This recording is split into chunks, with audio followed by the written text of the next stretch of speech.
We embark this evening on the book of Exodus. We gaan beginnen in het boek Exodus. And, you know, to some degree, we need to consider why one book ends and another book begins where it does. En eigenlijk moeten we eerst even stilstaan bij het feit, waar eindigt een boek en waar begint het andere boek. This undoubtedly is a longer discussion that we won't get into this evening. Maar dat is een hele lange discussie en daar gaan we niet aan beginnen vanavond. But what I think it is critical for us to consider Maar wat belangrijk is voor ons om even te bekijken, is how already at the very beginning of the book of Exodus things are fundamentally different. maar we kunnen gelijk eigenlijk al zien hoe verschillend de dingen zijn bij het begin al van Exodus. Even though, Hoewel, tantalizingly, when one considers the beginning of the book, it seems very much the same as what we saw in Genesis. maar toch, als we zo kijken, dan lijkt het toch op heel veel van Genesis. That is, after all, in Genesis also, we read the list of Jacob and children coming to the land of Egypt. Want in Genesis lezen we ook hoe Jacob en de kinderen uit het land van Egypte komen. And indeed, when one considers the content of the first verses En als in we kijken naar de Exodus, eerste verse, it seems almost precisely lijkt het to wel be precies hetzelfde. a repeat, at least a shortened repeat, of Genesis chapter 46. En het lijkt wel op een herhaling van hoofdstuk 46. There we read in verse 8, almost exactly like the beginning of the book of Exodus. En daar zien we in vers 8 bijna hetzelfde als in vers 1 van Exodus. These are the names of Bnei Israel, the sons, the children of Israel, who came to Egypt, Jacob and his sons. En dan zien we de namen van de zonen van Jacob, de zonen van Israël, die uit Egypte gaan. Indeed, almost exactly like the first verse in Exodus. Bijna hetzelfde als in Exodus. So why do I claim that this is fundamentally different? Maar waarom zeg ik dan dat het fundamenteel verschillend is? Simply this. Eenvoudigweg, When we consider the content of the book of Genesis, als we de inhoud van het boek Genesis bekijken, it was the story of the patriarchs. was het de geschiedenis van de patriarchen. It was all the story of the patriarchs. Het ging alles ging over de patriarchen. To a certain extent, the En tot op zekere tribes, hoogte, de the stammen, sons of Jacob, de zonen van Jacob, kind of function in an intermediate role. hebben een intermediërende rol. Consider, after all, Joseph. Kijk, let wel op Jozef. He is one of the sons of Jacob, but he is the father of two tribes of Israel. Want hij is de zoon van Jacob en de vader van 2 stammen van Israël. When we read about Jacob's sons in Genesis, Als we lezen over de zonen van Jacob in Genesis, they are appended, in a sense, to the list of the patriarchs. dan zijn ze gekoppeld aan de lijst van de patriarchen. But here we're not talking about patriarchs anymore. Maar hier in Exodus hebben we het niet meer over de patriarchen. Indeed, while we mention Jacob in the opening verse, We beginnen wel met Jacob in het eerste vers. we don't discuss him any further beyond that opening Maar verse. we praten niet meer over Jacob. Exodus marks the beginning of the era of the children. En Exodus begint met de periode van de kinderen. You may note that in the opening verses of Exodus, Je zou kunnen opmerken dat in de eerste verse van Exodus, starting in the first verse, in het eerste vers, we encounter this term in the Hebrew, Bnei Israel, the children of Israel. zien we de naam Bnei Israël, de kinderen van Israël. Now, depending upon your translation, Het hangt van je vertaling af. you could render Bnei Israel the actual sons, the children themselves of Israel, Je kunt lezen de zonen van Israël. where Israel is, of course, as we know, another name of Jacob. Excuse me, de laatste woord? Israel, of course, is another name of Jacob. Oh ja, het is een andere naam voor Jacob natuurlijk. Dus je zou ook kunnen zeggen de kinderen van Jacob, de zonen van Jacob. But the expression Bnei Israel, children of Israel, or people of Israel, Maar de uitdrukking Bnei Israël is an expression that occurs repeatedly in the Torah, referring to the entire nation. en die wordt gebruikt in heel de Torah heel vaak voor het hele volk. You see in these opening verses, the expression appears 3 times. En hier in de eerste verse verschijnt deze uitdrukking 3 keer. In all of the book of Genesis, the expression only appeared 7 times. En in het hele boek Genesis komt die maar 7 keer voor. Because again, now we are in the era of the children, not Maar of the nu zijn fathers. we dus in de periode van de kinderen, tijdperk van de kinderen. But the difference is much more significant than merely one of generations. Maar het verschil is veel groter dan alleen maar het verschil van 1 generatie.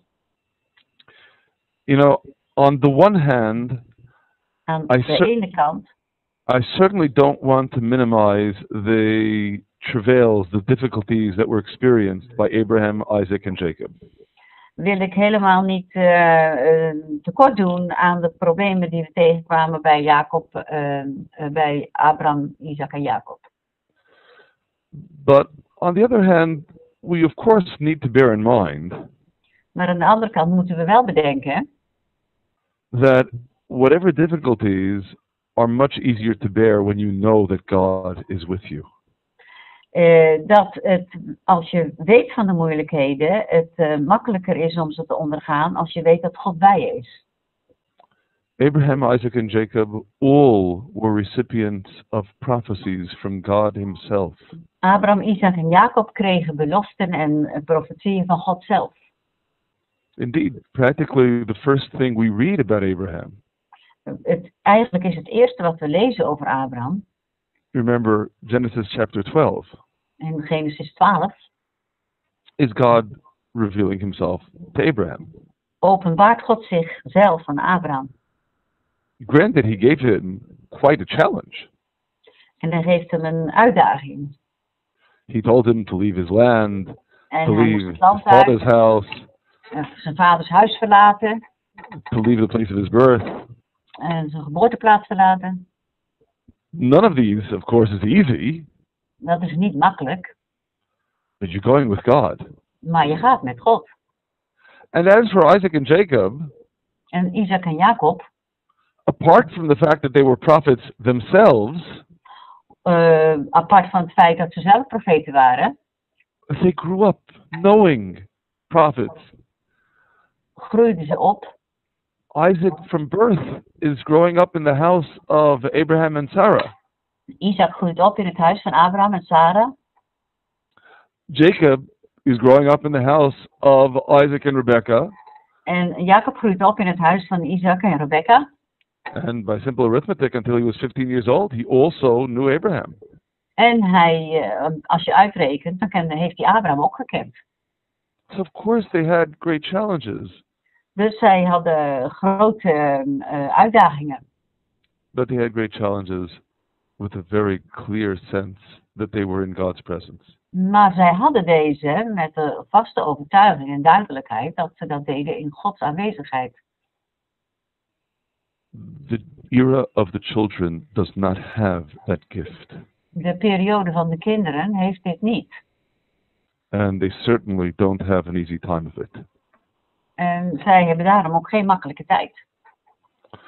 Because after Joseph's death Na de dood van Jozef and the rest of his generation, en de rest van zijn generatie, The Bible tells us that there arose a new king over Egypt. Vertelt de Bijbel ons dat er een nieuwe koning kwam in Egypte. Times have changed. De tijden zijn veranderd. A king who did not know Joseph, or didn't want to know Joseph, Een koning die Jozef niet heeft gekend of niet wilde kennen. who hatches a plot Die een plan maakt against the children of Israel. tegen het volk van Israël. Kinderen Israëls. Let us deal wisely or shrewdly with them, lest they multiply. Laten wij een plan maken tegen hem. And in verse 11, taskmasters, afflictions, burdens. In vers 11 staat dat ze dus... er werden slaafdrijvers aangesteld en ze moesten zware arbeid doen. Difficult times. Zware tijden. But it is precisely in difficult times Maar het is juist in moeilijke tijden when we face arduous, terrible challenges dat wij enorme uitdagingen zien. that we are able to indeed discern where greatness truly lies within us. Om te onderscheiden waar de werkelijke grootheid is. And so this evening I'd like to consider some profiles of heroism. Daarom wil ik vanavond kijken naar het profiel van heldendom. Especially because I think we can discern in what the Bible is teaching us. Vooral omdat wij kunnen zien, onderscheiden wat de Bijbel ons wil zeggen. A crucial, fundamental difference between Cruciale verschillen tussen what heroism means, if you will, in Greek culture wat heldendom betekent in de Griekse cultuur and what heroism means in the Bible. en wat heldendom betekent in de Bijbel. Let's consider what the Torah has to tell us. Laten we eens kijken wat de Torah ons heeft te zeggen. So continuing the sorry story of bondage. De droevige geschiedenis van slavernij. In verse 13, the Egyptians made the children of Israel to be enslaved with body-breaking labor. En daar lezen we in vers 13 dat ze afgebeuld werden. En dat hun leven ondraaglijk zwaar werd door het zware werk wat ze moesten doen. Bitter, hard service. Hele zwaar werk. En ze werden ook mishandeld. And as if that is not enough, En als dat nog niet genoeg is, the story of the midwives. komt het verhaal van de vroedvrouwen. In verse 15 we read, the king of Egypt spoke to the Hebrew midwives. En in vers 15 lezen we dat de koning tegen de vroedvrouwen een opdracht gaf. Of whom the name of one was Shifra and the name of the other Puah. En de vroedvrouwen heten Sifra en Pua. And he said, when you do the office of a midwife to the Hebrew women, En hij zei, als je de Hebreeuwse vrouwen bij de bevalling helpt, look upon the birth stool. let dan goed op het geslacht van het kind. If it be a son, kill him. Als het een jongen is, moet u hem doden. If it's a daughter, then allow her to live. Is het een meisje, dan mag ze blijven leven. This is the king, the most powerful man in the most powerful empire of the ancient world. Dit is de machtigste man in het machtigste rijk van de toenmalige wereld. And again, this is in a time when looking around, you don't really feel God's presence very close, do you? En als je rondkijkt, dan kun je eigenlijk Gods aanwezigheid niet opmerken. This king is being very successful in attempting to destroy God's children. En deze koning is heel succesvol in de pogingen om Gods kinderen te vernietigen. And mind you, remember, the king of Egypt wasn't just a king, he was their God. En denk er wel aan dat de koning niet alleen maar koning was, maar hij was hun God. I can assure you he was not at all accustomed to being disobeyed. En hij was absoluut niet gewend om niet gehoorzaam te worden. But the midwives feared God. Maar de vroedvrouwen vreesden God. Not God with a small g, the God who was Pharaoh, but God. Niet de God met een kleine g, de farao. Did not, as the king of Egypt commanded them, but saved the children. En zij deden dus niet wat deze koning gebood, maar zij redden de kinderen. And the king of Egypt calls them and says, why do you do this thing and save the children? En de koning riep hen bij zich en zei, wat heeft dit te betekenen? Waarom laten jullie die jongens in leven? So the midwives give an explanation. En die vroedvrouwen geven een uitleg. They say the Hebrew women are not like the Egyptian women. En ze zeggen, de Hebreeuwse vrouwen zijn niet zoals de Egyptische vrouwen. They've already given birth by the time the midwife comes. En de bevalling is al achter de rug bij de tijd dat de vroedvrouw komt. We don't read the king's response, but it seems very unlikely that he would have been convinced. Er staat niet in wat de koning antwoordde, maar hij zal wel niet overtuigd zijn. And then we read in the Torah the consequences on two different planes. Dan lezen we de consequenties in de Torah. One consequence, we have to admit, probably could not have been at all discerned by anybody at the time. En één zou helemaal niet gemerkt zijn in die tijd door de mensen. Because while the Torah says that God dealt well with the midwives, want de Torah zegt dat God bij de vroedvrouwen was. Hij zegende het werk van de vroedvrouwen. The reward for their fearing God, the Torah tells us, is hun beloning voor het vrezen van God. Is he made them houses. En hij gaf ze huizen. What were these houses? En waarom huizen? The text does not tell us. De tekst zegt dat niet. But if we're speaking about houses, dynasties, descendants, als we praten over geslachten, nakomelingen, which is the usual sense of houses in this wat sense is de of the meest term, gangbare betekenis voor huizen, it wouldn't have been visible for an awfully long time. Dan zou het onzichtbaar zijn voor een hele lange tijd. All you could see at the time. Maar wat je wel kon zien, was the second consequence. Was de tweede consequentie. And Pharaoh charged all his people, saying, every son that is born cast into the river. Hij gaf heel zijn volk het bevel om alle Hebreeuwse jongens die geboren werden in de Nijl te gooien. In other words, for all appearances, the midwives had a great idea and they failed. De vroedvrouwen hadden een goed idee, maar toch faalden ze. Because Pharaoh is going to just find a way to get around them and accomplish his scheme regardless. Want Farao ging toch verder met zijn plan, ondanks de vroedvrouwen. Inevitably, we need to consider what this tells us about truly being heroic. Onvermijdelijk moeten wij kijken naar wat echt heldendom betekent.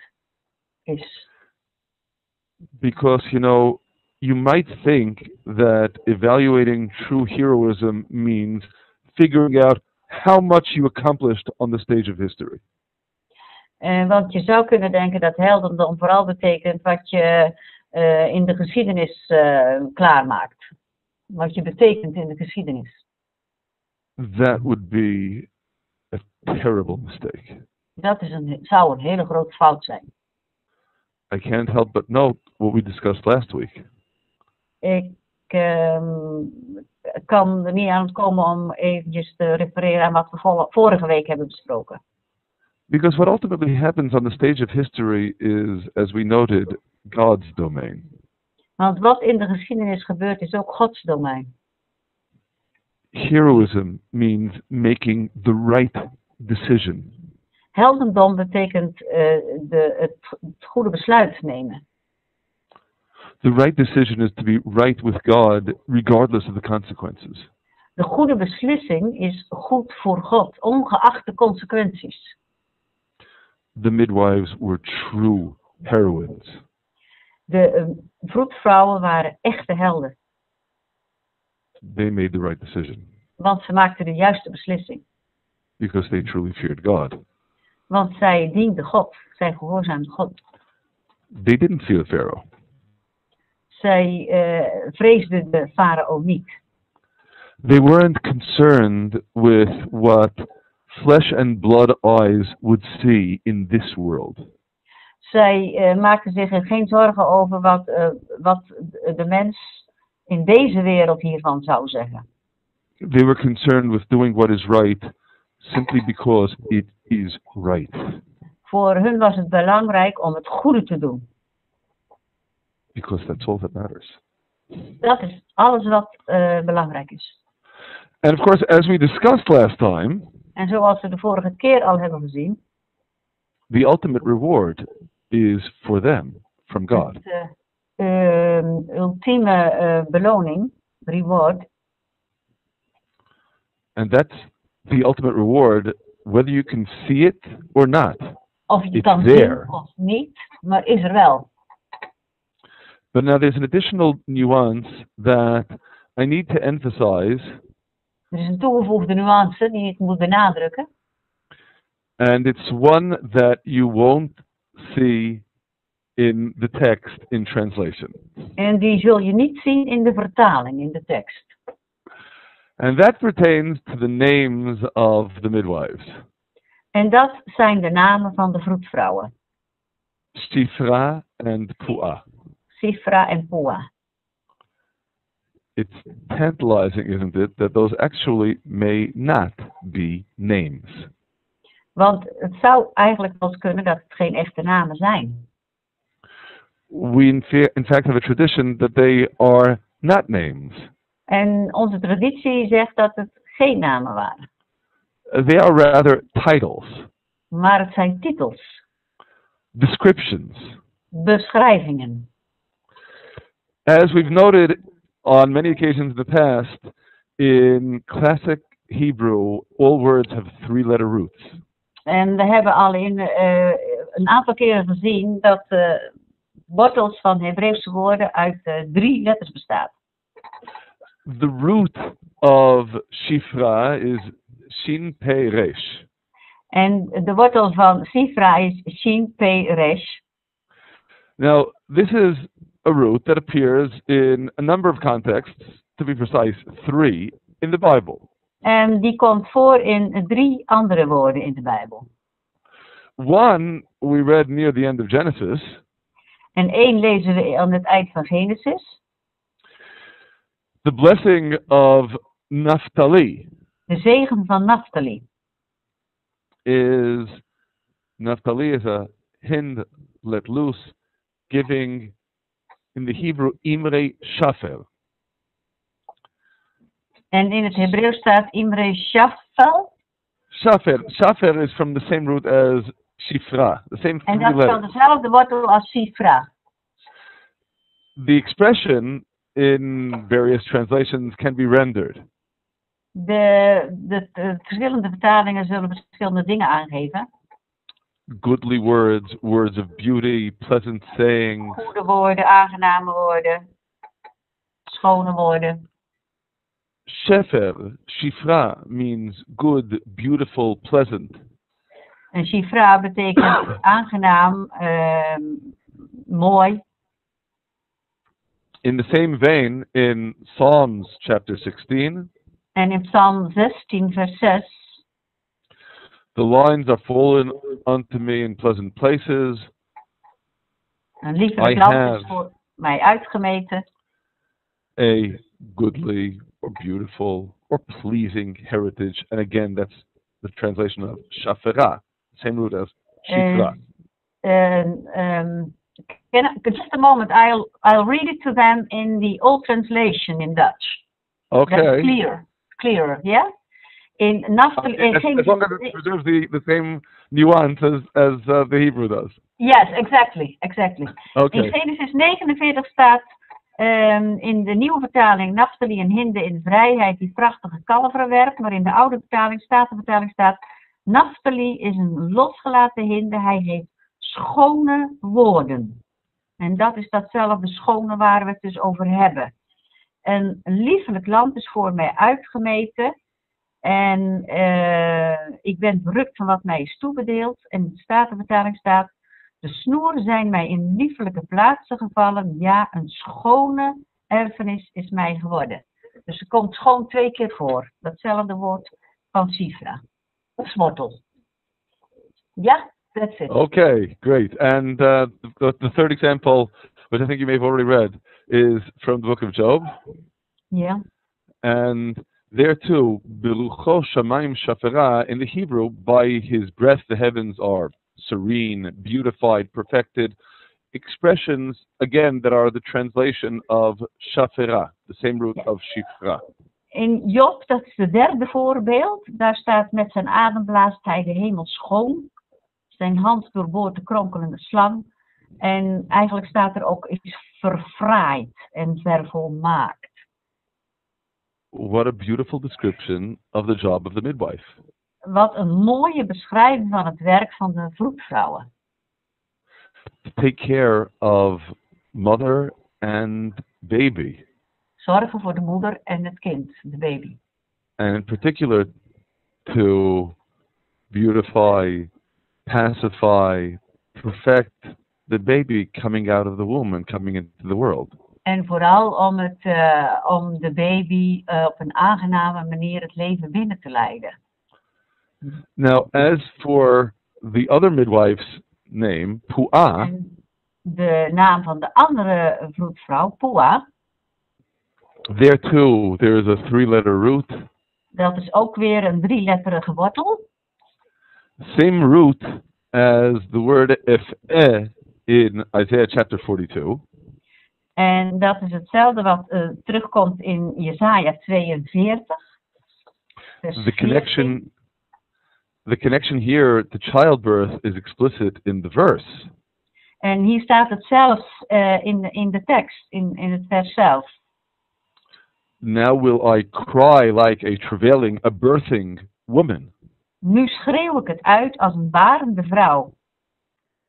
And this again is the root of Puah's name. En dat is dus ook de wortel van de naam van Puah. Why am I quibbling over whether these are names or titles, descriptions? Waarom maak ik me druk over of het een naam of een titel is, of een beschrijving? Because when we consider what it means to be a hero. Als we het hebben over het feit van een held zijn. If hero means worldly consequences, worldly greatness. Als heldendom betekent wereldse grootheid en wereldse gevolgen. Then making a name for oneself is one of the most important aspects of being a hero. Dan is een naam wel heel erg, je bekendheid voor een held is heel belangrijk. But if being a hero means being right by God, regardless of what's happening in the world. Een held betekent goed zijn in de ogen van God, ongeacht wat er in de wereld gebeurt en hoe de wereld reageert. Then what matters is being right by God, not having a name for oneself. Het is goed voor God. En dan is de naam niet belangrijk. I stated at the outset, what emerges here is a very insightful contrast between different views on what it means to be a hero. En wat wij hier dus zien, is dus laten zien de verschillende concepten en visies over heldendom. If you consider what being a hero meant in ancient Greek mythology, Als je bedenkt wat held zijn, heldendom betekent in de oude Griekse mythologie. and generally what being a hero meant in the pagan world, En wat het vooral in het algemeen betekent in de heidenwereld. it meant making a name for yourself. Dan moet je je naam maken. Voor je bekendheid. Voor In the jezelf. Bible, the name is so incidental, it may not even be stated. Maar in de Bijbel is de naam helemaal niet belangrijk. Misschien wordt hij niet eens opgeschreven. This becomes even more obvious in the second example of heroism in En Exodus. dat wordt nog duidelijker in het tweede voorbeeld van heldendom. Immediately after the story of the midwives, Direct na het verhaal van de vroedvrouwen. remember the decree of Pharaoh. Every son Denk aan that het is born, bevel you van shall de- cast into the river. Van de farao, om de jongens van Israël, Hebreeuwse jongens, in de Nijl te gooien. Immediately afterward, that's the final verse of chapter 1. En direct daarna, In chapter 2, in hoofdstuk 2, and there went a man of the house of Levi and took to wife a daughter of Levi. en een man uit de stam Levi trouwde met een vrouw uit diezelfde stam. What were their names? Wat waren de namen? We'll get to that shortly, but at this point, we don't have a clue. Daar komen we nog wel, maar op dit moment staat er nog niks. Now, you may be wondering why I see this as expressing heroism. En misschien vraag je je af waarom ik denk dat dat een uitdrukking is van heldendom. When we consider the next 3 verses, I think it becomes clear in particular. Als we de volgende 3 versen lezen, dan wordt het misschien wel duidelijker. The Torah tells us, De Torah zegt, and the woman conceived and bore a son. ze werd zwanger en bracht een zoon ter wereld. And she saw he was a goodly child and hid him 3 months. En het was een mooi kind en ze hield het verborgen 3 maanden lang. And when she could no longer hide him, she took for him an ark of bulrushes Nog langer Dagen, verborgen te houden. with clay and with pitch, and put the child in it, and laid the child in the bulrushes, the flags, by the river's brink. Nam ze een mand van papyrus, bestreek die met pek en teer, legde het kind erin en zette de mand tussen het riet langs de oever van de Nijl. And his sister stood afar off to know what would be done to him. En de zuster van het kind ging een eind verderop staan om te zien wat er met hem zou gebeuren. You notice something very strange about this story? Wie weet wat er heel bijzonder is aan dit verhaal? Come now, it should be obvious to everyone. If they just were married and they just had their child, how does the child have a sister? Als zij dus net getrouwd waren en ze kregen dit kind, hoe kan het dan dat hij een zus had? In our tradition, the answer to this question is, In onze traditie is het antwoord hierop: this man and woman had already been married. dat deze man en deze vrouw al eens getrouwd waren. Indeed, we learn a little bit later that this baby has both an older sister and an older brother. En dan lezen we ook later dat hij niet alleen een oudere zus heeft, maar ook een oudere broer. But when Pharaoh decreed every son shall be cast into the river, Maar toen Farao gebood dat elke jongen in de rivier gegooid zou worden, the parents decided to separate themselves from one another so as not to have any more children. en toen hebben de ouders besloten om uit elkaar te gaan en geen kinderen meer te hebben. Why have children if their fate is to be cast into the river? waarom kinderen krijgen en als hun lot is om in de rivier gegooid te worden. That's why this is heroic. En daarom is het heldhaftig. We don't stop living. We stoppen niet met leven. We do what is right because it is right, irrespective of what's happening on the outside. We doen wat goed is, omdat het goed is ten opzichte van wat buiten ons gebeurt. And so this man and this woman returned to one another Dus deze man en vrouw kwamen weer bij elkaar. to have children again, despite what's taking place in the world around them. Om weer kinderen te hebben, ondanks dat wat er buiten hun gezin gebeurt. As I'm sure you are aware, En je bent vast wel van bewust.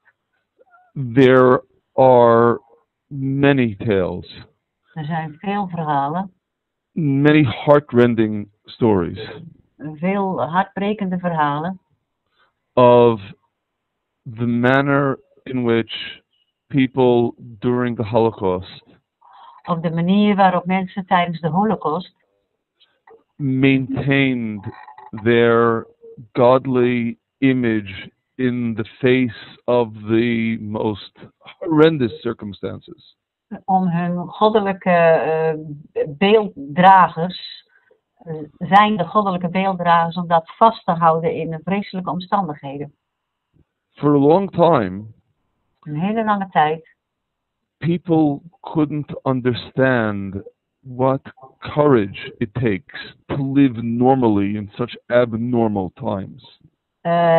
Heel lang hebben de mensen niet begrepen wat de moed het vraagt om het gewoon door te leven in zulke tijden.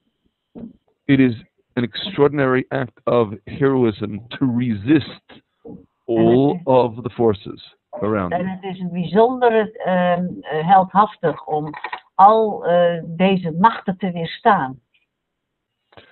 And so this man and this woman and this sister are heroes. Dus deze man en deze vrouw en zijn zuster zijn helden. And of course, again, unnamed, nameless. En ze zijn naamloos in dit stuk. Except here, it is especially glaring. Maar er is wel een uitzondering. What's glaring is they're really not nameless.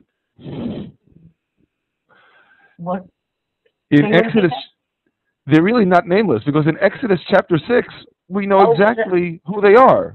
Ze zijn niet naamloos gebleven, want in Exodus 6 staat precies wie ze zijn.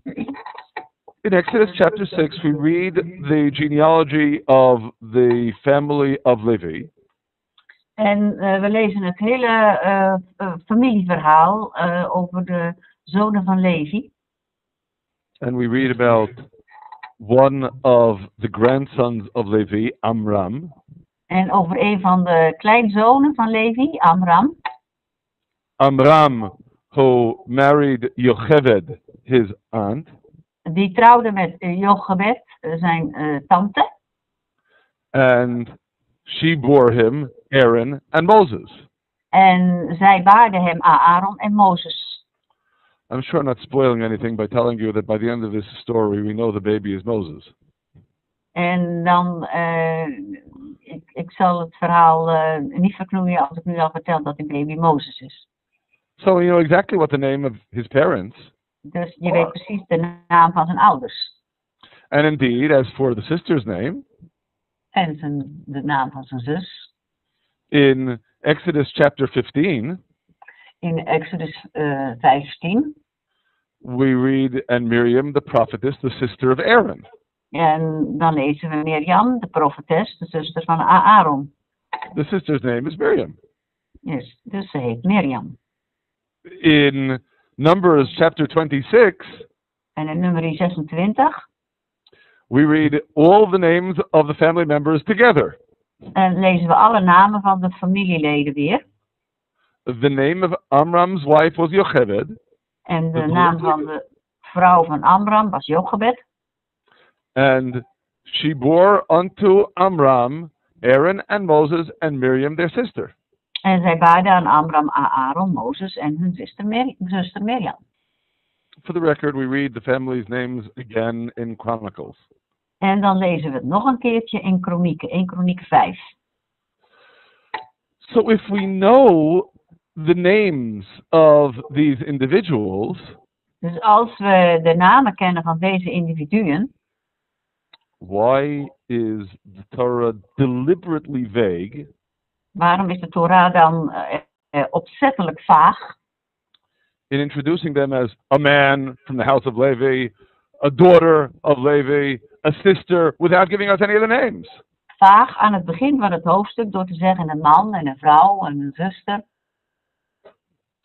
Sometimes the Torah can be pretty glaring in driving home a point. En soms is de Torah opvallend bezig om iets duidelijk te maken. If it's crucial for the Torah to teach us that heroism is about doing what is right by God and not making a name for yourself. En vooral als de Torah ons wil laten zien wat echt heldendom is, om goed te doen in de ogen van God. So names aren't relevant to this story of heroism. Dus zijn de namen voor een verhaal over heldendom niet belangrijk. Just doing what's right. Maar wat wel belangrijk is, is het doen van datgene wat goed is. The third story of heroism that we read in Exodus, Het derde verhaal dat we in Exodus lezen over heldhaftig gedrag, I think is even more glaring in its avoiding the name of the heroine. En dat is zelfs nog opvallender. Dat is, de naam wordt niet genoemd van de heldin.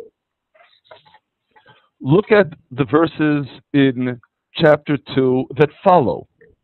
Exodus 2, vers 5. From verse 5 through verse 10, Tot vers 10. we encounter the expression Bat Paro, Pharaoh's daughter. En zien we de uitdrukking, de dochter van Farao 5 keer. Now just think about this. If you were telling a story, would you keep on saying Pharaoh's daughter, Pharaoh's daughter, Pharaoh's daughter, Pharaoh's daughter, Pharaoh's daughter 5 times? Als jij een verhaal zou vertellen, zou jij dan elke keer op die manier uitgebreid zeggen, de dochter van Farao, de dochter van Farao? 5 keer? Wouldn't you say the first time, Pharaoh's daughter whose name was whatever? Zou je de eerste keer niet zeggen, de dochter van Farao die en die, de naam noemen? And then after the first time, just refer to her by her name. En dan de volgende keren haar naam noemen, alleen maar. But again, this is true heroism. Maar het gaat hier natuurlijk weer over heldendom. And therefore the name doesn't matter. De naam is niet belangrijk. What did she do? Wat heeft ze gedaan? I'm sure everyone remembers the story. She is coming to the river to bathe. Ze komt baden in de rivier. She sees the ark. En ze ziet de mand. She opens it. Opent de mand. And immediately recognizes that the baby inside is one of the Hebrews. En begrijpt meteen dat dit een van de Hebreeuwse kinderen is. And she has compassion. En ze heeft medelijden. She has compassion and violates her own father's royal decree. En ze heeft zoveel medelijden dat ze de opdracht van haar vader in de wind slaat. She doesn't have means for taking care of the child because the child is still a baby in need of a nurse. Ze heeft helemaal niet de mogelijkheden om voor dit kind te zorgen, want dit kind moet gevoed worden. So she hires a Hebrew woman Dus to nurse the child. Hebreeuwse vrouw om te zogen. And of course we know the story. The woman whom she hires is the baby's mother. En we weten natuurlijk dat die vrouw de moeder van de baby is. And rather than concealing what she has done, En in plaats van te verbergen wat ze heeft gedaan, she advertises it. hangt ze het aan een grote klok. She calls the name of this baby who becomes her adopted son, Moses, Ze geeft, because I drew him out of the water. ze geeft hem de naam Mozes. Het is haar geadopteerde kind. En ze zegt daarbij, want ik heb hem uit het water gehaald. Now, surely everyone would recognize what it means to say, I drew him out of the water. En iedereen begreep natuurlijk wat dat betekent. Ik haalde hem uit het water. When it was specifically the children of the Hebrews who were cast into the water. Omdat het de kinderen van de Hebreeërs waren die in het water werden gegooid. We have no indication of whether this resulted in a strained relationship with her father. We hebben geen aanwijzing dat dit in een verwijdering opleverde tussen de vader en de dochter. But whether it did or not, she didn't care. Maar of dat nou zo was of niet, zij gaf er niet om. She did what was right because it was Zij right. deed wat het goed was. She didn't do it to get a name for herself. Zij wilde geen bekendheid krijgen, ze wilde niet beroemd worden. She wasn't even part of the nation of Israel. Ze hoorde ook niet bij het volk Israël. But she did what was right by God. Maar zij deed wat goed was in Gods ogen. Frankly, irrespective of how much she knew about God. Ja, de vraag is, hoeveel wist zij van God? But she knew what was right, and she did what she knew was right. Maar ze wist wat goed was, en ze deed wat goed was. And that is heroism. En dat is heldendom. So we consider these three profiles, these three stories of heroism at the beginning of Exodus. Dus wij zien en bespreken deze 3 voorbeelden van heldendom. And you notice how there's a progression, the Torah emphasizing more and more strongly that there aren't any names here. En er is een progressie in deze verhalen. En de Torah laat steeds duidelijker zien dat de namen niet genoemd hoeven te worden. The first story has names, Shifra and Puah, but as we noted, they appear to be titles or descriptions rather than actual names. Het eerste verhaal heeft de namen dan weliswaar van Sifra en Puah, maar we hebben ook gezien dat dat geen echte namen zijn, maar meer titels die bij hun werk horen. The second story talked about a man from Levi and the daughter of Levi and the sister, without mentioning names. En het tweede verhaal gaat over een man die uit de stam Levi is en een vrouw uit de stam Levi en over de zuster. We only find out what their actual names were later on. En later hebben we wel gezien hoe ze heten. The third story speaks exclusively about an anonymous daughter of Pharaoh without telling us the name at all. En het derde verhaal spreekt uitsluitend over de anonieme dochter van de farao en wordt helemaal geen naam genoemd. And of course, again, there's a crucial message here about what heroism means. En hier is een hele belangrijke boodschap. And what it means to obsess on making a name for oneself. En als we in tegenstelling tot dat we zien als we wel een naam voor onszelf maken. Als we beroemd willen worden. You remember the story of the Tower of Babel?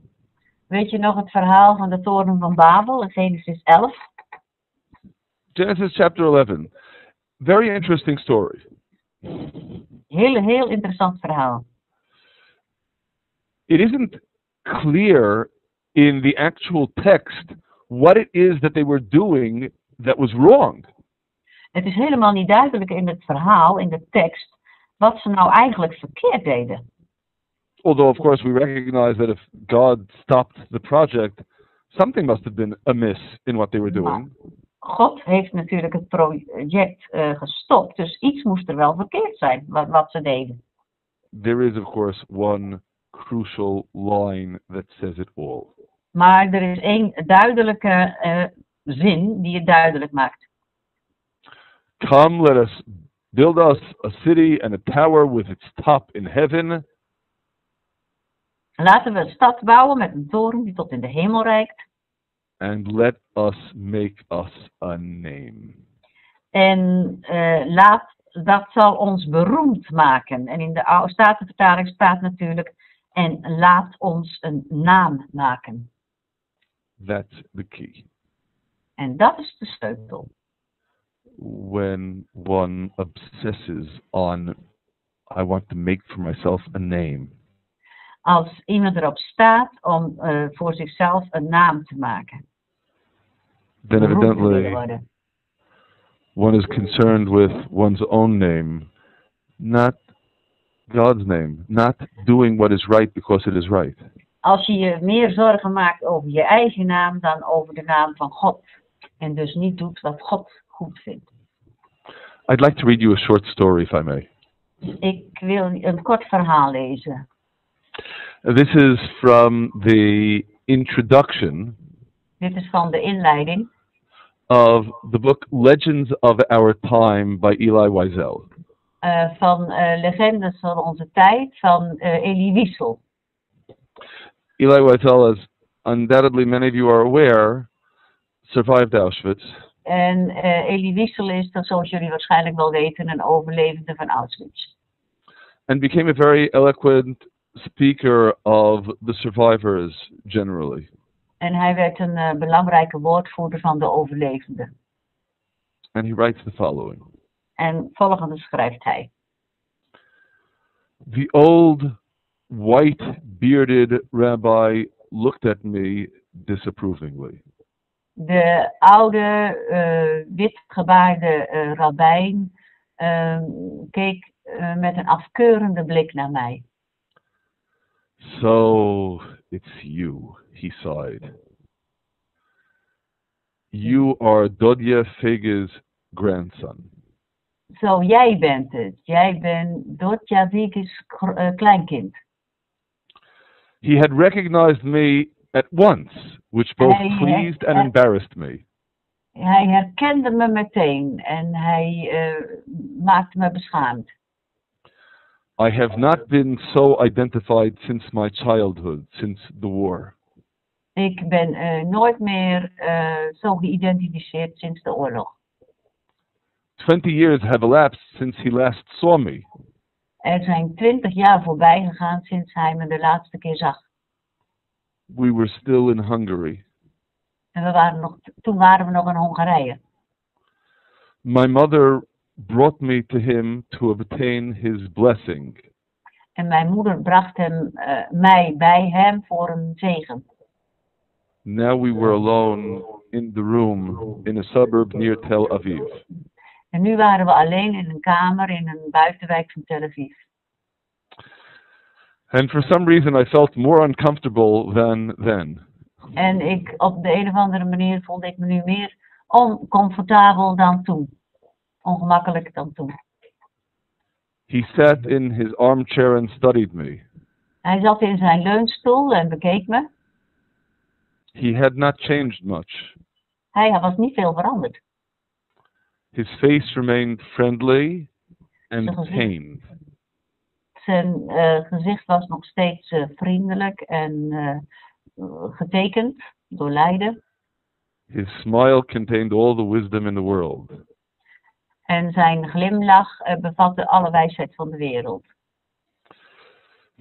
Dodja Fege's grandson, the Rebbe repeated as if to himself. De kleinzoon van Dodjewik, zei hij eigenlijk in zichzelf. Rebbe, I said. Rabbi, zei ik. I have been working hard to acquire a name for myself. Ik heb mijn best gedaan, ik heb hard gewerkt om naam te maken. Yet to you I am still attached to my grandfathers. Maar u verbindt hem nog steeds aan die van mijn grootvader. So that's what you have been doing all these years, he remarked. Dus dat is wat je hebt gedaan in al deze jaren, merkt hij op. He nodded his head and added, what a pity. Hij schudde zijn hoofd en hij zei, wat jammer. What a pity indeed. Dat is erg jammer, inderdaad. when one obsesses on making a name for oneself. Als je bezig bent met je naam te maken voor jezelf. Ironically, the name that one loses Ironisch genoeg is dat een naam die men verliest. is one's own. Je eigen naam verlies je. Because one's true identity Want je echte identiteit doesn't come from trying to make a name for oneself.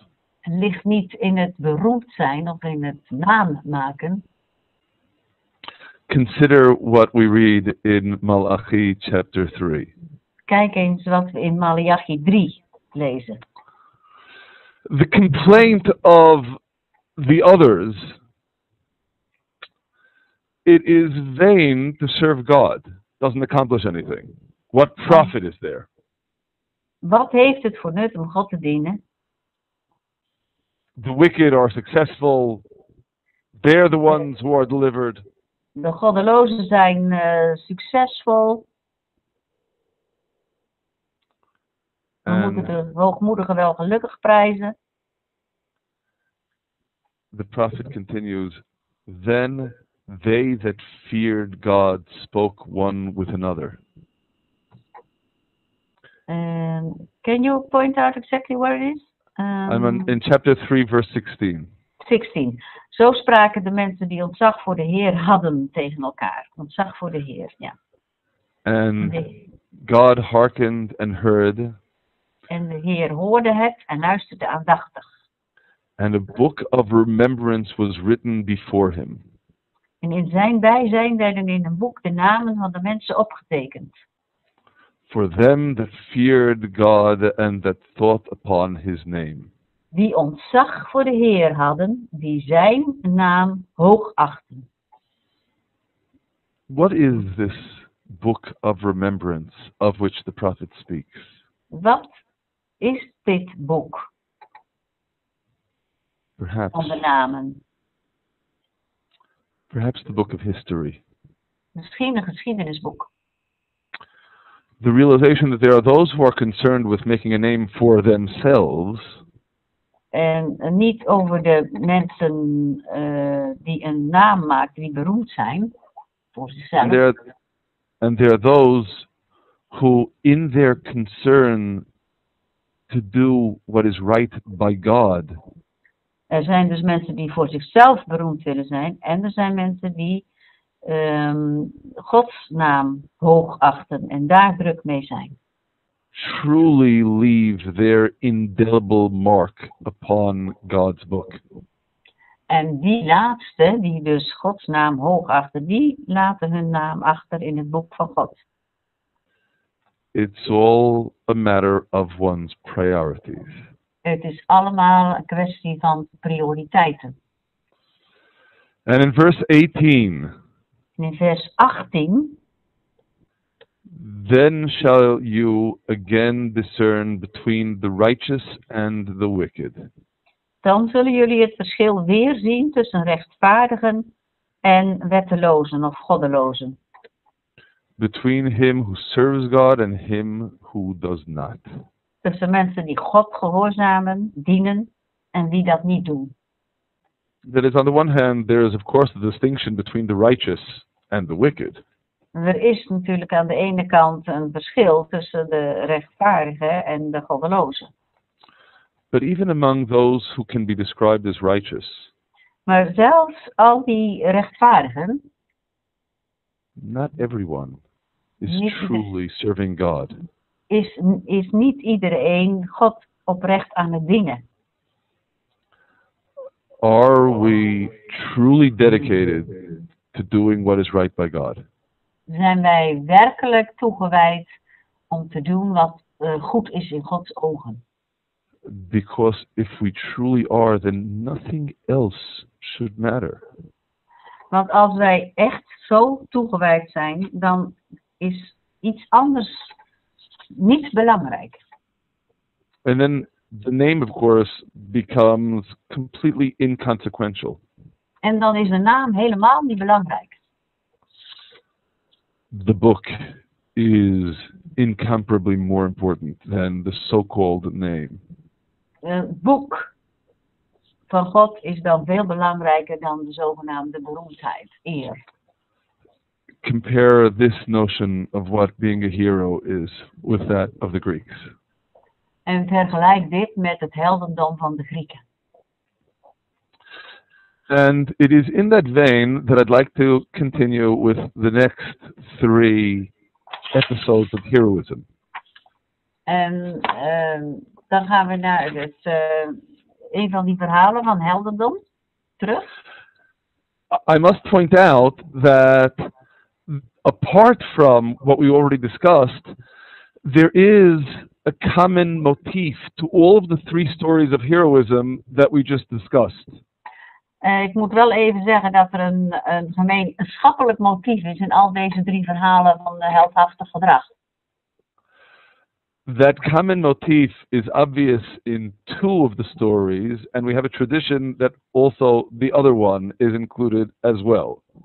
En in 2 van die verhalen is het heel duidelijk, maar in onze traditie zeggen we dat het ook aanwezig is in het 3e verhaal.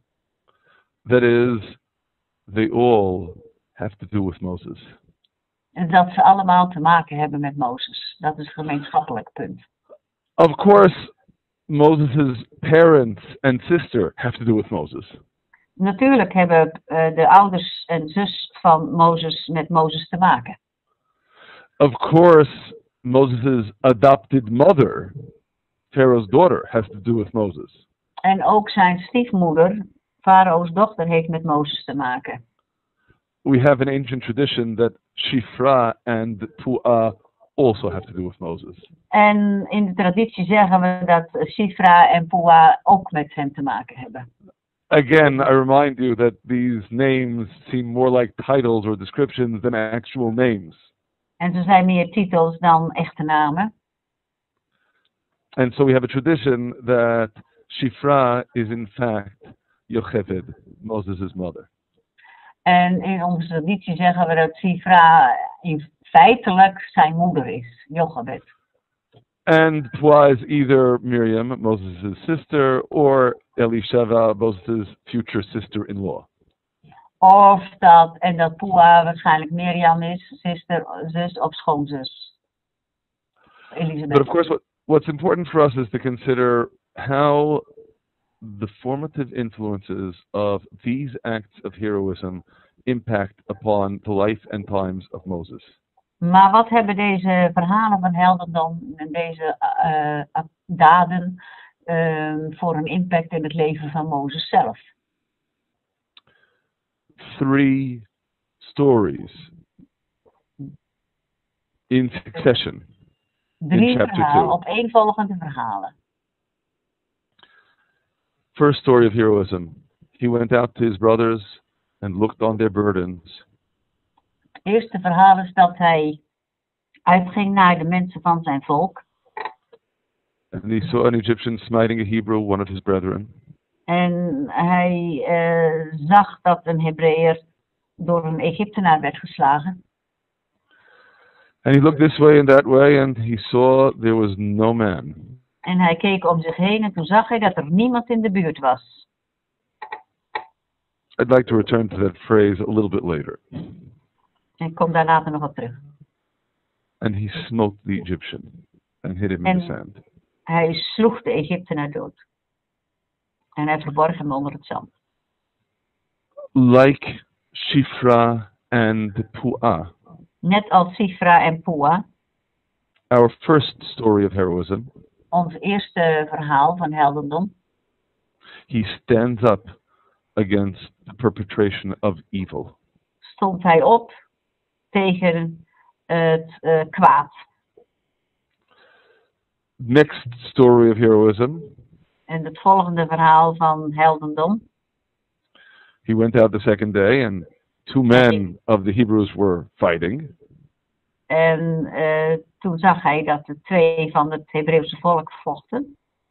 And he intervened. En hij kwam ertussen. He says to the one in the wrong, why are you smiting your fellow? Waarom sla je iemand van je eigen volk, zegt hij. just as his parents and sister were concerned with the family continuity heroically, Moses is concerned with the infighting in his extended family in Israel and intervenes heroically. Zoals zijn ouders en zijn zus bezorgd waren over het voortbestaan van zijn familie, is Mozes nu bezorgd over het voortbestaan van het volk, zijn hele grote familie. Now that second heroic act got him into a lot of trouble. En deze tweede heldhaftige daad bezorgde hem een heleboel moeilijkheden. Pharaoh heard of this thing. He sought to slay Moses. Moses fled. En hij zegt, Mozes moet vluchten nadat die ene man gezegd heeft, ja, je hebt iemand doodgemaakt. You'd think that after that experience, he would have learned his lesson about not sticking his nose into other people's problems. Je zou denken dat hij daarna wel geleerd heeft dat hij niet zijn neus moet steken in de zaken van een ander. And instead, he flees to the land of Midian. En hij gaat naar het land van Midian. Sat by the well. En zit bij de put. And he sees the daughters of Yitro. En hij ziet de 7 dochters van Jethro. Coming to draw water to water the flock. Naar de put om de drinkbakken van de schapen en de geiten te vullen. And the shepherds came and drove them away. En er kwamen herders en die wilden hem wegjagen. And Moses gets up and he rescues them. En Mozes staat op en redt ze. Helpt ze. And even waters the flock for them. En geeft zelfs het vee te drinken. He gets into a fight with a bunch of shepherds. Hij raakt in gevecht eigenlijk met een stelletje herders. And he's a stranger. He doesn't even know anyone there. En dat is gek, want hij kent daar niemand. You might say, this is crazy. Hij was gek. He doesn't have any friends to protect him. Hij heeft geen vrienden om hem te hulp te komen. The first thing he does is he gets into a fight. En het eerste wat hij daar doet in Midian is vechten met die herders. But Moses doesn't make calculations about whether it's expedient or helpful for his future. En Mozes zit ook niet af te wegen of dat handig is wat hij doet voor zijn toekomst. He sees an injustice. And Hij ziet onrecht. Stay quiet. En hij komt te hulp. And like the third act of heroism that we saw. En zoals het derde voorbeeld van heldhaftig gedrag. The one done by his adoptive mother. Door zijn stiefmoeder. Who intervened to save a total stranger from a different nation. Komt hij mensen te hulp van een ander volk. Totaal onbekend. So he too intervenes to save total strangers from a different nation. En dat deed de prinses deed dat ook. Van een ander volk redde zij iemand. Not because it helps him. Niet omdat ze er zelf iets aan hebben. Not because it is politically correct. Niet omdat het politiek juist is. But because it's the right thing to do. Maar het is het goede ding om te doen. And nothing else matters to him. En iets anders is dan niet belangrijk. Only that it's the right thing to do. Want het is alleen maar het goede wat gedaan moet worden. That is heroism. En dat is echt heldendom. Now, we discussed the underlying message of the Torah as it emerges elsewhere already previously. We hebben de onderliggende boodschap van de Torah besproken, zoals we al eerder gedaan hebben. I want to emphasize this point again, however. En ik wil dat nog een keer benadrukken. The Torah states in Leviticus chapter 19. In Leviticus 19. You shall not stand idly by your neighbor's blood. Breng het, ja. Ik zal het lezen ook weer in de Statenvertaling. Gij zult niet staan tegen het bloed van uw naaste. Leviticus 19, vers 16. Meaning, if you see evil, you get up and do something about it. Als je kwaad ziet handelen, onrechtvaardigheid, doe er wat aan. Because if you don't stand up against that evil, you become an accomplice in that evil. Als je niet het kwaad bestrijdt, dan word je hoe noem je dat, medeplichtig. Similarly, we already noted this as well in Deuteronomy chapter 22. In Deuteronomium hoofdstuk 2. The assumption in the Torah is that if somebody attempts to rape a maiden, a damsel, a girl, the only way he would be able to get away with it is if it's not in the city. Because if it's in the city, someone would have heard her cries and come to save her. Dat gaat over dat meisje in het open veld, dat wordt verkracht. En dan verdient alleen de man de doodstraf. Want het meisje, er is niemand buiten de stad die haar roepen kan horen. This is not an obligation for someone else. This is an obligation for each and every person. If you see evil, stop it. Dit is niet voor, niet een ander moet dan maar helpen. Nee, die hulp, dat optreden tegen kwaad, is een plicht van iedereen. Kwaad moet gestopt worden. I believe I've already mentioned here the words of Edmund Burke. Ik heb het al eerder gehad over woorden van Edmund Burke. One of the principal historians of the French Revolution, a British historian. Is een Britse geschiedschrijver van de Franse Revolutie. Who observed, all that is necessary for evil to triumph is for good men to do nothing. En hij stelt vast dat het kwaad kan vooral triomferen als andere mensen er niks aan doen. Heroism means doing something. En heldendom, heldhaftig gedrag, betekent dat je iets eraan doet. Not because we know exactly what it will accomplish, but because that's the right thing to do. Niet omdat we dan precies de uitkomst weten, maar dan is het wel het goede om te doen. Het enige goede. And Moses can't even help himself from doing that because he can't tolerate seeing injustices committed.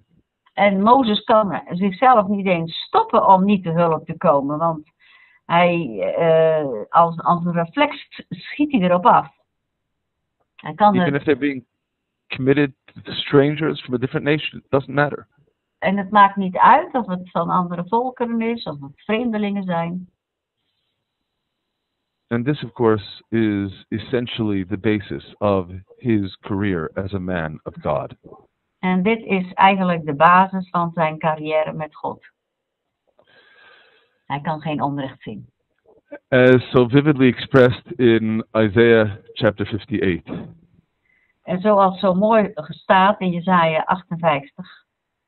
And I have to tell you, these words are part of the reading from the prophets that we read in synagogues on the morning of Yom Kippur, the Day of Atonement. Dit stuk lezen wij ook in de morgendiensten van de Yom Kippur. What kind of fast day does God choose? Welke vaste dag kiest God? Not to focus on God, but to focus on our fellow human beings. Niet om ons te richten op God, maar om ons te richten op onze naasten. To loose the fetters of wickedness, to undo the bands of the yoke, to let the oppressed go free. Is dit niet het vaste dat ik verkies, misdadige ketenen losmaken, de banden van het juk ontbinden, de bedrukte bevrijden en ieder juk breken? to feed the hungry, to clothe the naked, to show our concern for other human beings. Is het niet je brood delen met de hongerigen, onderdak bieden aan armen zonder huis, iemand kleden die naakt rondloopt, je bekommeren om je medemensen? That, more than anything else, is true righteousness. Dat is echte gerechtigheid. Je gerechtigheid gaat voor je uit. And perhaps even more personally for the prophet. En misschien wel meer persoonlijk van de profeet. In chapter 61 says Isaiah. In hoofdstuk 61 zegt Jesaja. God has sent me to bind up the brokenhearted. God heeft mij gestuurd om de gebrokenen van hart te helpen. To proclaim liberty to the captives, the opening of the eyes of them who are bound. Om aan gevangenen hun vrijlating bekend te maken en aan geketenden hun bevrijding. On some plane, this is God's mission to each and every one of us. Dit is Gods missie voor ieder van ons. But some of us take that mission more seriously than others. En als ook een missie, een opdracht voor ons. En sommigen gaan hier serieuzer mee om dan anderen. Shifra and Puah. Shifra en Puah. Moses' parents. En de ouders van Mozes. Pharaoh's daughter. De dochter van Farao. And so vividly Moses himself. En Mozes zelf, zo uitgesproken. Took that mission very seriously. Hebben die opdracht heel serieus genomen. To not tolerate evil in any form. Om geen ongerechtigheid in welke vorm dan ook te aanvaarden. And te tolereren. stand up against it. Maar je moet er tegen in opstand komen. And to recognize that in doing so. En om het te herkennen, om het te doen. One becomes the means for God's vengeance against evil. Dan ben je een middel in Gods hand om op te treden tegen het kwaad. De wraak van God. As we discussed last time as well.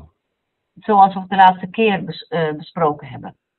But there's one additional nuance that we need to consider, and on this note I'd like to conclude. Maar er is nog een toegevoegde nuance. Remember the expression in Exodus chapter 2 verse 12. Denk aan de uitdrukking in Exodus 2 vers 12. He looked this way and that way, and when he saw there was no man, he smote the Egyptian.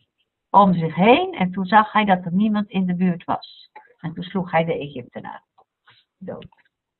What was he looking for exactly? Waar keek hij eigenlijk naar? Waar zocht hij naar? What was significant in looking around and seeing that there was no man before he acted? Waarom was het belangrijk dat hij rondom zich keek en zag dat er niemand was?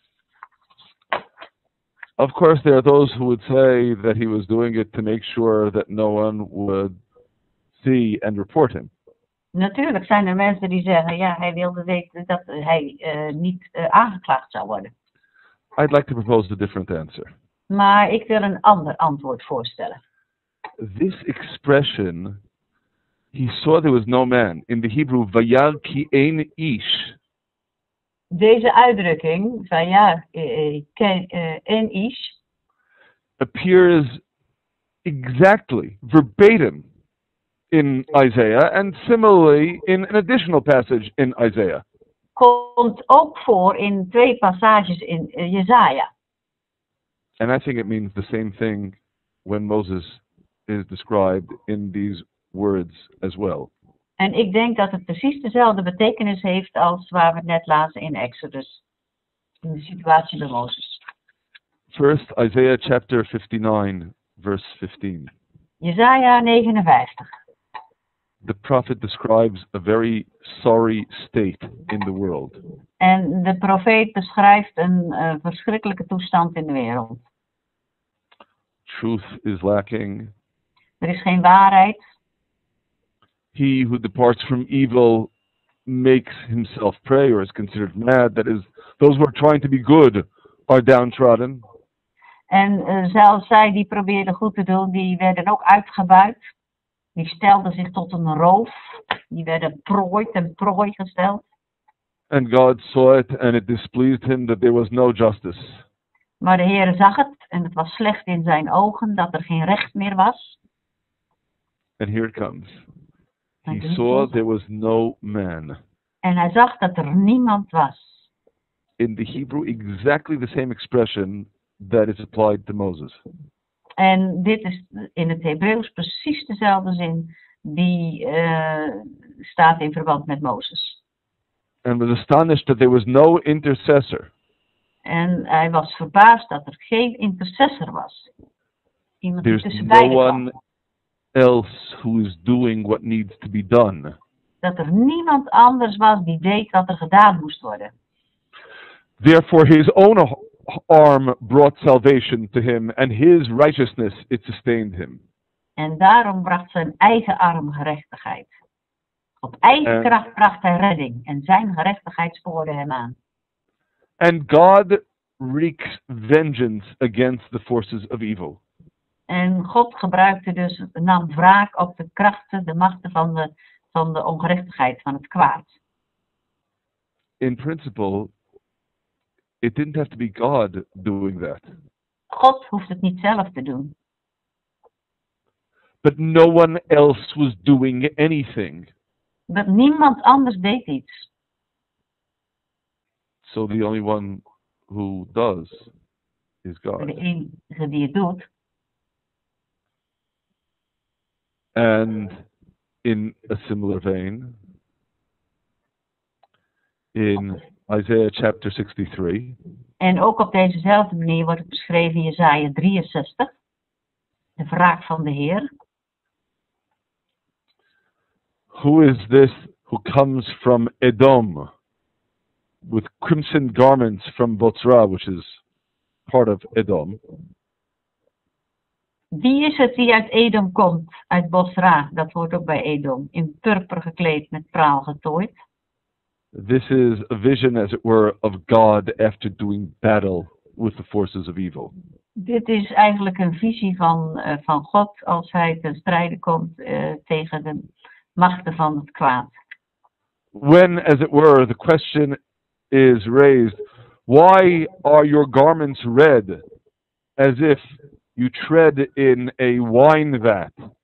En dan komt de vraag in vers 2, hoe komen uw kleren zo rood als de kleren van iemand die de wijnpers treedt? And God's answer, as it were, of course, not to be understood in physical terms, but I have trodden the winepress alone. En God antwoordt, want het is na de strijd, ik heb de perskuip alleen getreden. Because of the peoples, there was no man with me. Geen van de volken hielp me daarbij.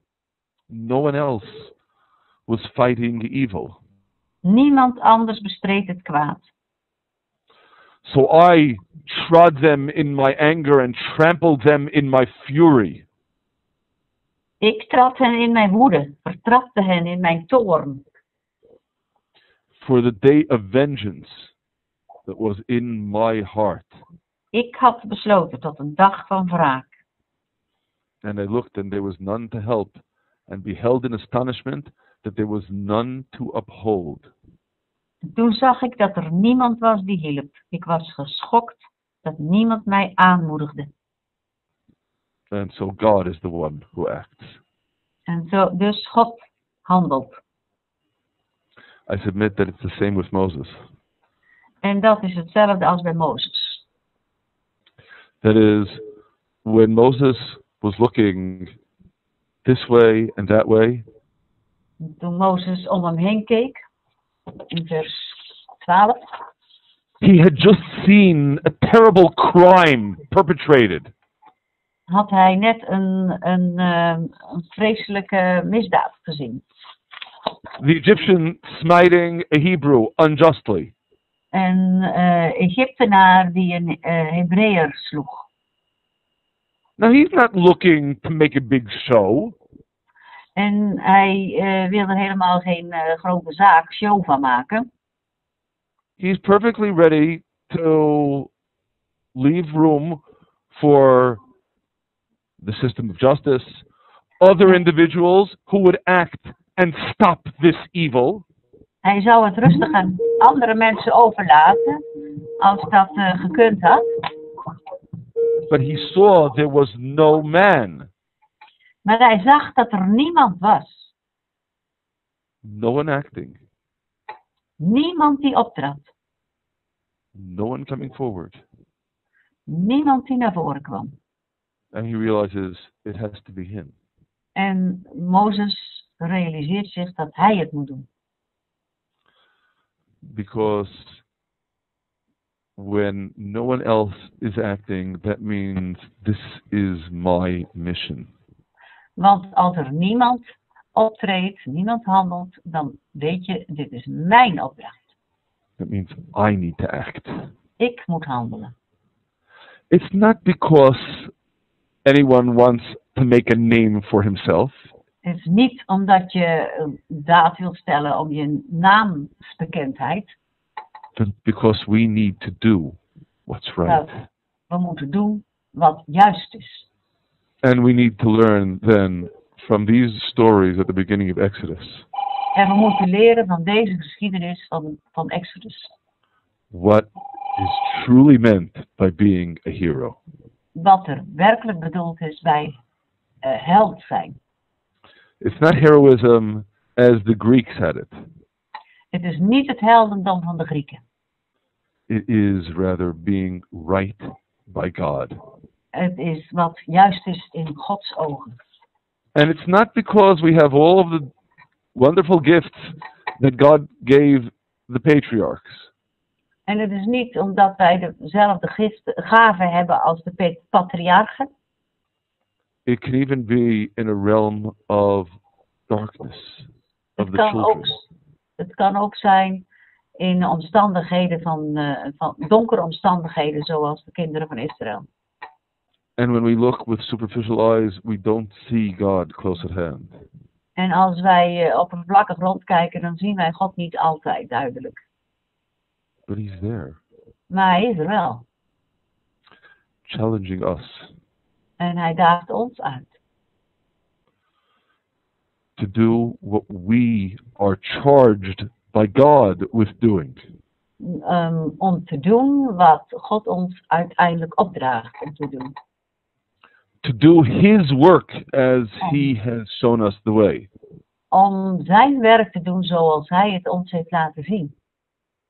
And as true heroism. Als echt heldendom. To make this world a more godly place. Om deze wereld meer goddelijk te maken. God bless you. God zegen jullie.